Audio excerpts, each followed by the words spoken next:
Assalamualaikum, selamat siang. Perkenalkan, nama saya Marcella Sornauli Silalahi. Saya guru agama Katolik di SMP Negeri 1 Nassau, Kecamatan Nassau, Kabupaten Toba. Sekaligus mahasiswa PPG dalam jabatan B3 tahun 2025 dengan NIM 253091144 di Sekolah Tinggi Pastoral Kateketik Santo Fransiskus Assisi, Semarang.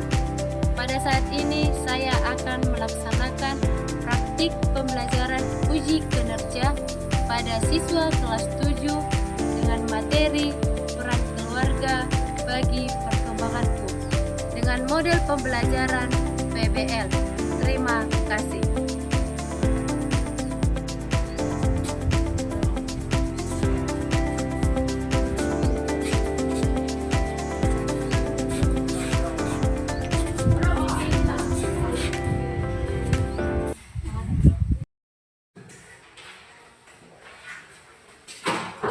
Selamat siang semuanya. Siang, Bu. Apa kabarnya? Sehat, Bu. Sehat semua. Ada yang sakit? Tidak, Bu. Pertama, kita mengabsen dulu ya. Mengabsen. Rosi, Ada, Bu. Lucy, Ada, Bu. Fabio, Ada, Bu. Aira, Ada, Bu. Amel, Ada, Bu. Ruben, Ada, Bu. Kifli, Ada, Bu. Agnes, Ada, Bu. Eka, Ada, Bu. Cynthia. Ya, semua hadir ya. Tidak ada yang tidak hadir. Sudah?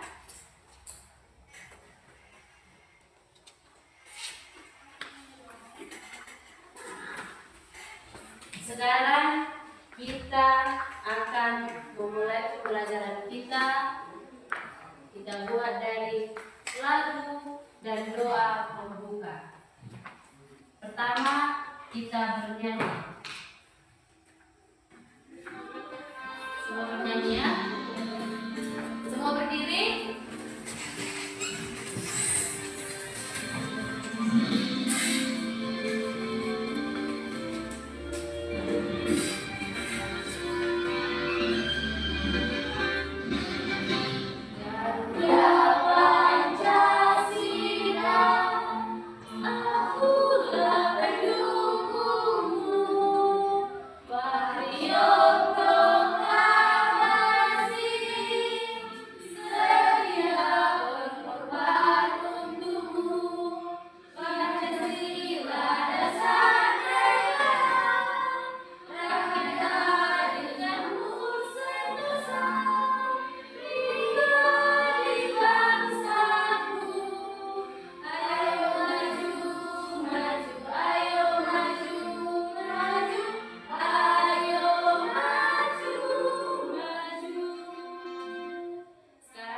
Kita ke doa pembuka. Mari ke depan. Dalam nama Bapa dan Putra dan Roh Kudus. Amin. Ya Tuhan, terima kasih buat hari ini kami memasuki pelajaran kami, bukalah hati dan pikiran kami agar bisa menjawab ajaran yang diberikan oleh Bapak Ibu guru kami, dan juga guru kami Tuhan diberilah agar bisa mengajarkan dengan baik, dan juga guru kami diberilah agar bisa menjalankan kehidupan sehari ini Tuhan dalam kata Kristus kami. Dalam nama Bapa dan Putra dan Roh Kudus. Amin. Ya. Sudah nama semua? Sekarang kita akan memulai pelajaran kita. Tema kita pada siang hari ini yaitu peran keluarga bagi perkembangan anak. Ya. Di sini ada tujuan pembelajarannya. Yang pertama adalah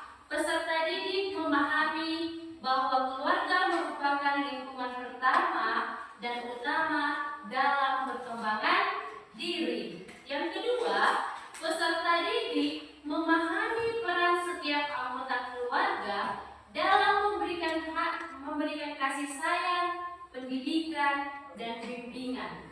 Yang ketiga, peserta didik memahami pentingnya sikap saling menghargai, bekerja sama, dan peduli di dalam keluarga. Dan yang terakhir adalah peserta didik memahami bahwa setiap keluarga memiliki perbedaan tradisi, aturan, dan kebiasaan yang harus dihormati. Ya. Sebelum kita masuk ke materi ini, apa materi kita minggu yang lalu? Laki-laki dan perempuan sederajat. Iya, laki-laki dan perempuan sederajat. Iya. Minggu yang lalu kita sudah membahas tentang laki-laki dan perempuan itu sederajat. Berarti kalau dikatakan sederajat, berarti kalau untuk menjadi pemimpin bukan hanya laki-laki, tetapi perempuan juga bisa. Lalu masuklah kita ke pembelajaran kita bab 3, yaitu peran keluarga bagi perkembangan kuliah. Di sini ada 2 pengertian keluarga. Bisa dilihat kan? Yang pertama itu adalah keluarga adalah lingkungan pertama yang dimiliki dan dikenal oleh setiap orang sesaat setelah ia lahir ke dunia.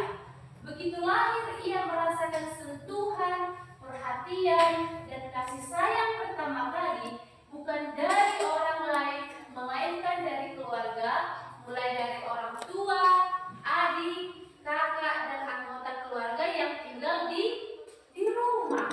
Jadi keluarga itu adalah lingkungan yang pertama yang kita miliki setelah kita lahir.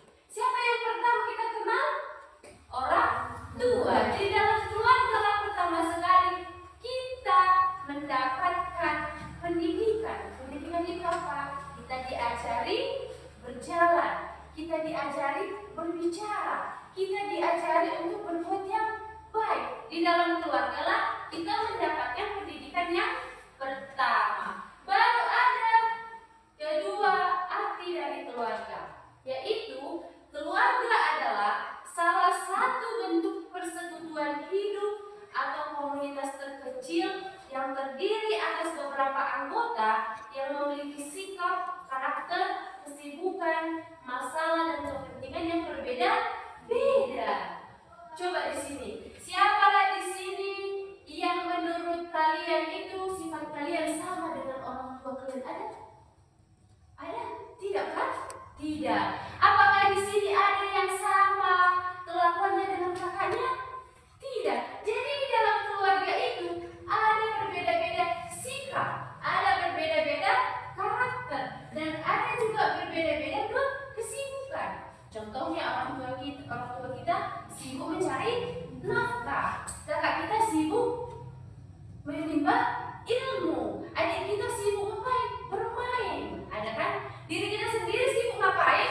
Menimba ilmu juga seperti kakak atau abang kita. Jadi di dalam keluarga inilah pendidikan yang pertama kita dapat. Di sini ada pertanyaan dari arti keluarga tadi, pertanyaan pemantik. Mengapa keluarga disebut sebagai tempat pertama dan utama bagi perkembangan kita? Siapa yang tahu jawab? Mengapa keluarga disebut sebagai tempat pertama dan utama bagi perkembangan kita? Kenapa dikatakan keluarga itu sebagai tempat pertama kita berkembang? Ayo Rosi, apa jawabannya Rosi? Coba Rosi. Kenapa dikatakan di keluarga itu sebagai tempat pertama dan utama bagi perkembangan kita? Karena apa? Karena apalah keluarga itu menjadi tempat pertama dan utama bagi perkembangan diri ini? Rosi. Apa Rosi? Ayo Rosi. Amel. Karena keluarga adalah lingkungan pertama yang dimiliki dan dikenal oleh setiap orang dalam dunia. Iya.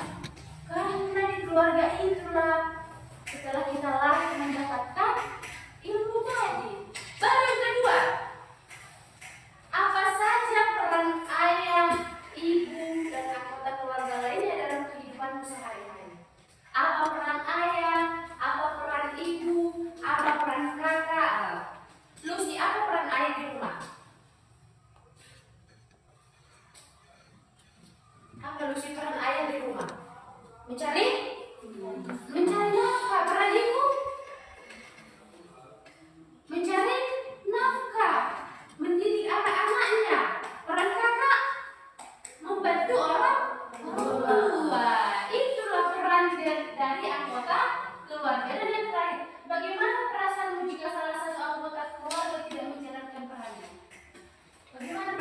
kalau kakakmu tidak menjalankan perannya? Bagaimana perasaanmu kalau ayahmu tidak menjalankan perannya? Coba, bagaimana perasaan kalian? Lucy, bagaimana perasaanmu? Sedih. Aira, bagaimana perasaanmu kalau ayah, ibu, kakak tidak menjalankan perannya di rumah? Bagaimana perasaanmu? Sedih, apa lagi? Masih banyak lagi kan? Iya. Di sini orang tua telah menyalurkan kehidupan kepada anak-anak, terikat kewajiban amat berat untuk mendidik anak mereka. Maka orang tua lah yang harus diakui sebagai pendidik mereka. Yang pertama dan utama, begitu pentinglah mendidik itu, sehingga bila diabaikan sangat sukar pula dapat dilengkapi, sebab merupakan kewajiban orang tua lah untuk mendidik anak-anaknya. Itulah peran orang tua bagi perkembangan kita. Di sini ada 5 bagian peran keluarga. Yang pertama apa? Coba sama-sama kita membaca. Menanamkan nilai dan moral. Ya, nilai agama dan moral di sini dimaksud keluarga adalah tempat pertama anak belajar tentang nilai-nilai agama dan moral yang akan menjadi pedoman hidupnya. Di dalam keluarga lah kita menanamkan nilai agama dan moral. Orang tua lah yang membimbing kita tentang agama dan moral. Bagaimana kita beragama, bagaimana kita bermoral. Kita beragama bagaimana kita supaya rajin ke gereja, supaya kita rajin berdoa. Lalu bagaimana juga kita bisa bermoral, berbuat baik kepada orang yang ada di sekeliling kita. Baru nilai sosial dan budaya. Keluarga menanamkan nilai-nilai sosial dan budaya sebagai bekal dalam berinteraksi di masyarakat. Jadi itulah bekal kita, nilai sosial dan budaya. Itulah bekal kita supaya kita bisa berorganisasi dengan masyarakat yang ada di sekeliling kita. Baru yang kedua apa? Dukungan emosional dan kepercayaan diri. Iya, di sini ada 2 bagian. Yang pertama, kasih sayang dan dorongan.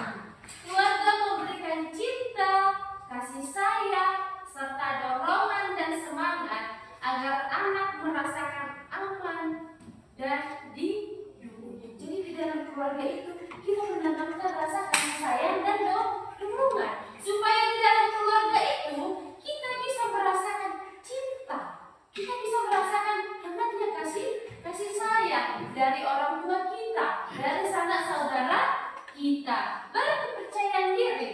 Keluarga membantu anak membangun kepercayaan diri dan menjadi landasan emosional untuk menghadapi tantangan. Jadi di dalam keluarga kita bisa diajarkan bagaimana kita untuk bisa menahan emosional kita kepada orang lain. Jangan ada orang lain yang menyinggung kita langsung emosi, ya kan? Jadi di dalam keluarga lah orang tua itu mengajarkan kita bagaimana kita bisa bertindak secara emosional. Bisa kita membatasi diri kita supaya kita tidak emosi kepada orang yang sudah berburuk sangka kepada kita, yang jahat kepada kita. Baru yang ketiga, apa yang ketiga? Pendidikan dan perkembangan diri. Ya, di sini ada pendidikan formal dan non formal. Keluarga berperan dalam membimbing pendidikan anak, mulai dari pemenuhan kebutuhan fisik hingga pengembangan kemampuan dan bakatnya. Jadi kemampuan dan bakat juga bisa kita buat pertama sekali dari dalam keluarga. Semua di sini memiliki kemampuan atau bakat? Iya. Siapa lagi di sini bakatnya bermain sepak bola? Coba tunjuk tangan. Ada? Adanya? Bermain sepak bola? Nggak ada? Ada di sini bakatnya hanya menari, bernyanyi, atau memasak? Pasti ada, ya kan? Iya.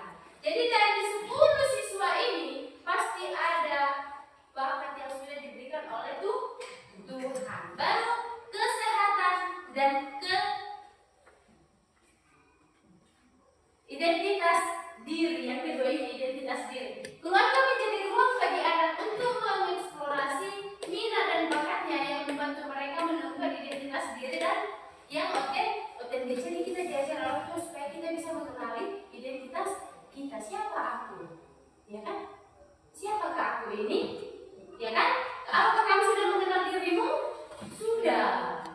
yang kamu mau membantu orang lain, yang kamu mau membantu orang tua. Kita sudah tahu bagaimana sifat kita. Apakah sifat kita itu bebal, suka melawan orang tua, malas-malas, tidak mau belajar, ya kan? Kita sudah mengenal diri kita. Baru yang keempat itu adalah pemenuhan kebutuhan dasar.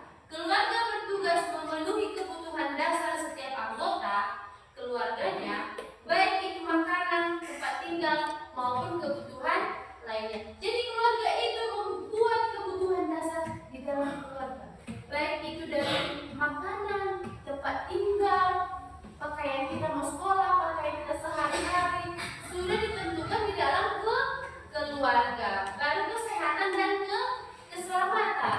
Orang tua memastikan anak dalam kondisi sehat dan aman, serta menyediakan sarana untuk mengembangkan kemampuan mereka. Jadi kita juga selalu dididik orang tua kita. Apakah kita sehat? Apakah kita sakit? Kalau kita sakit, orang tua langsung membawa kita berobat. Jadi kalau kita sakit, orang tua kita khawatir atau tidak? Ada di sini kalau kita sakit, orang tuanya tidak khawatir? Tidak. Pasti semua orang tua kalau anaknya sakit pasti khawatir. Baru yang terakhir adalah fondasi stabilitas dan identitas. Ya, pengaruh utama. Meskipun ada pengaruh dari teman sebaya, sekolah dan media, keluarga tetap menjadikan elemen utama yang memberikan arahan dan stabilitas dalam pembentukan identitas. Walaupun ada iblis yang menggodamu, baik itu dari media sosial, dari teman sebaya, dari sekolah, siapa yang menentukan identitas dirimu? Keluarga. Walaupun ada yang mengajakmu untuk bermain game di dalam HP tadi, kita tetap dibimbing oleh keluarga. Tidak pernah lepas dari keluarga. Dan yang terakhir, keterbukaan dan dukungan. Ikatan keluarga yang sehat, saling mendukung dan terbuka menciptakan lingkungan yang ideal bagi perkembangan diri secara optimal. Itulah peran keluarga yang digolongkan dalam lima bagian. Ada apa aja? Yang pertama, penanaman nilai dan moral. Ya, penanaman nilai dan moral. Yang kedua, dukungan emosional dan kepercayaan diri. Dukungan emosional dan kepercayaan diri. Yang ketiga, pendidikan dan pengembangan diri. Pendidikan dan pengembangan diri. Yang keempat, pemenuhan kebutuhan. Ya, pemenuhan kebutuhan. Dan yang terakhir, fondasi stabilitas dan identitas. Fondasi stabilitas dan identitas. Ya. Mengingat pentingnya dan besarnya peran keluarga bagi perkembangan dirimu, maka kamu juga harus ikut bertanggung jawab terhadap keluarga. Jangan kalau harus tanggung jawabmu apa di dalam keluarga? Membantu orang tua. Jangan kalau kau disuruh mencuci piring, nggak mau aku Pak, aku masih mau main-main. Tidak. Tetapi kamu harus bisa berperan di dalam keluarga. Karena keluarga tadi sudah membimbingmu untuk perkembangan di dirimu. Keterlibatan dalam keluarga yang paling sederhana dapat dinyatakan dengan cara memberikan perhatian pada peristiwa-peristiwa khusus dan istimewa di dalam keluarga. Contohnya itu, apa aja ucapan yang istimewa supaya kamu bisa terlibat dan bertanggung jawab di dalam keluarga. Contohnya pada saat kamu ulang tahun, kamu diucapkan selamat ulang tahun. Pada saat kamu mendapatkan juara di sekolah, kamu diucapkan selamat atas mendapatkan prestasi atau mengikuti POSI, mengikuti olimpiade. Kamu dikasih ucapan selamat. Jangan kamu kalau ulang tahun hanya menuntut minta kado. Kita sudah mempelajari di bab 1 ya kan? Kado yang unik dari Tuhan ada berapa lapis? 4 lapisan. Ya kan? Warna apa aja? Merah, kuning, biru, dan putih.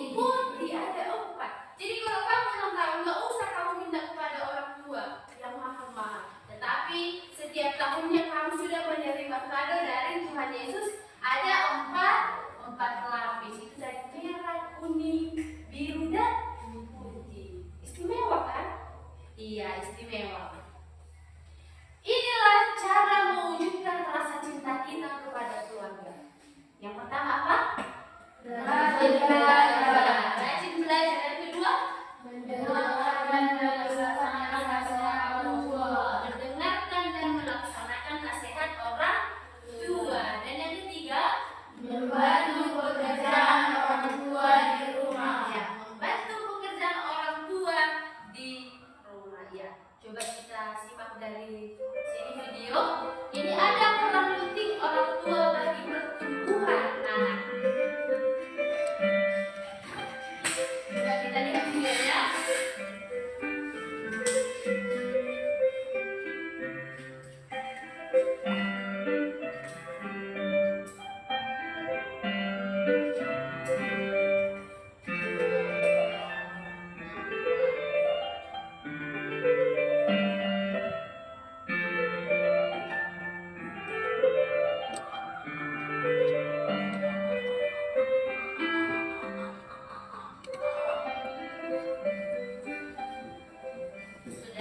Kita sudah melihat video ini. Di situ ada di bawah animasi itu adanya peran penting orang tua bagi perkembangan. Ya, kita masuk peran keluarga menurut ajaran gereja.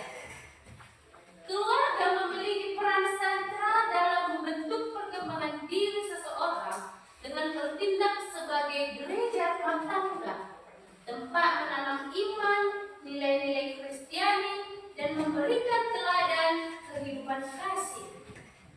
Jadi di dalam keluarga inilah kita menanamkan iman. Di dalam keluarga lah kita menanamkan nilai-nilai Kristiani dan memberikan teladan kehidupan kasih. Itulah menurut ajaran gereja. Keluarga menciptakan lingkungan yang aman, penuh perhatian dan kondusif untuk bertumbuh dalam iman dan karakter, serta mempersiapkan setiap anggota untuk menjadi saksi Kristus di masyarakat. Ya. Ada di sini 6 peran utama di dalam keluarga. Yang pertama apa? Tempat pembentukan iman dan karakter. Ya. Tempat pembentukan iman dan karakter. Yang kedua, persekutuan cinta kasih. Persekutuan cinta kasih. Yang ketiga, mewartakan Kristus. Yang keempat, memberi keteladanan. Yang kelima, membangun keutamaan sosial. Dan yang terakhir, mendukung pertumbuhan spiritual. Ada di sini peran keluarga. Tadi peran keluarga menurut gereja yaitu apa tadi? Kita di situ menumbuhkan iman, menumbuhkan kasih Kristiani. Kita itu menumbuhkannya di dalam keluarga. Sekarang peran keluarga menurut kitab suci. Kita lihat di Amsal 22 ayat 6 dikatakan, didiklah orang muda menurut jalan yang patut baginya, maka pada masa tuanya pun ia tidak akan menyimpang dari jalan itu. Didiklah orang muda menurut jalan yang patut baginya. Jadi dari kecil kita sudah dididik. Itulah menurut ajaran dari kitab suci. Dari kecil kita sudah dididik berbuat baik supaya di masa tuanya kita itu bisa menjalankan apa? Tidak menyimpang dari jalan yang sudah diajarkan orang tua kita waktu kita masih kecil. Baru di dalam Ulangan 6 ayat 6 sampai 7 dikatakan, apa yang kuperintahkan kepadamu pada hari ini haruslah engkau perhatikan.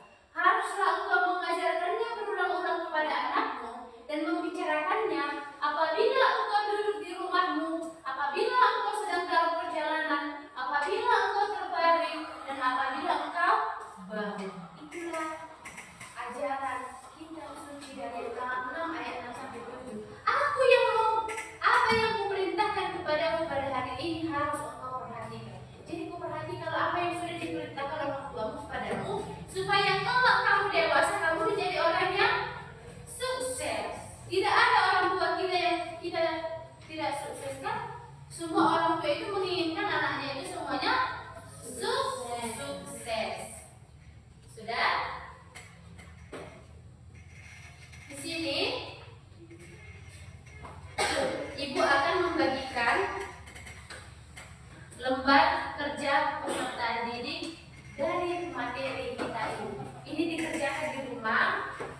dibuat di buku PR, minggu depan dikumpulkan.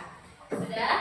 Ibu bagi per kelompok. Kelompok pertama tadi namanya mawar, kelompok kedua anggrek, dan kelompok ketiga ros. Sudah ibu bagikan satu per orang. Ya. Ini dikerjakan di rumah dan dikerjakan di buku PDF.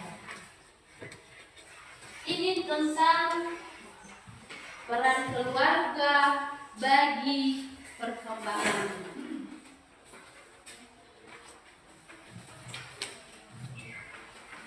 Itu dikerjakan di rumah ya.